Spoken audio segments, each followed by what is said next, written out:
ఇప్పుడైన తాజా వార్త ఐపీఎస్ అధికారి సునీల్ నాయక్ సంచలన ట్వీట్ చేశారు.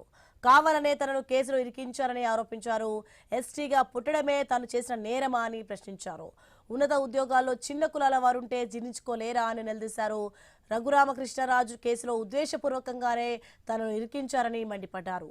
మాజీ సీఎం పివి సునీల్ కుమార్ పేర్లు చెప్పాలని ఫిర్యాదుదారుడు తనకు ఫోన్ చేసి బెదిరించారని ఆరోపించారు. తన దగ్గర కాల్ రికార్డులున్నాయని తెలిపారు.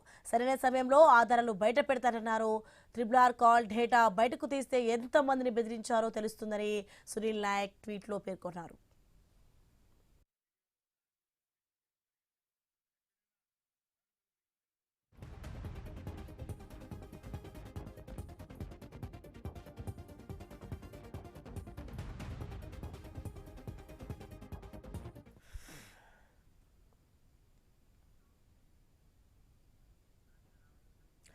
ఐపీఎస్ అధికారి సునీల్ నాయక్ సంచలన ట్వీట్ చేశారు. కావాలనే తనను కేసులో ఇరికించారని ఆరోపించారు. ఎస్టీగా పుట్టడమే తాను చేసిన నేరమా అని ప్రశ్నించారు.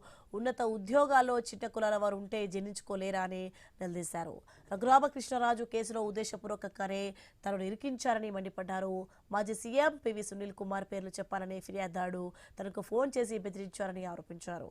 తన దగ్గర కాల్ రికార్డులున్నాయని తెలిపారు. సరైన సమయంలో ఆధారాలు బయట పెడతారన్నారు. RRR కాల్ డేటా బయటకు తీస్తే ఎంతమందిని బెదిరించారో తెలుస్తుందని సునీల్ నాయక్ ట్వీట్లో పేర్కొన్నారు.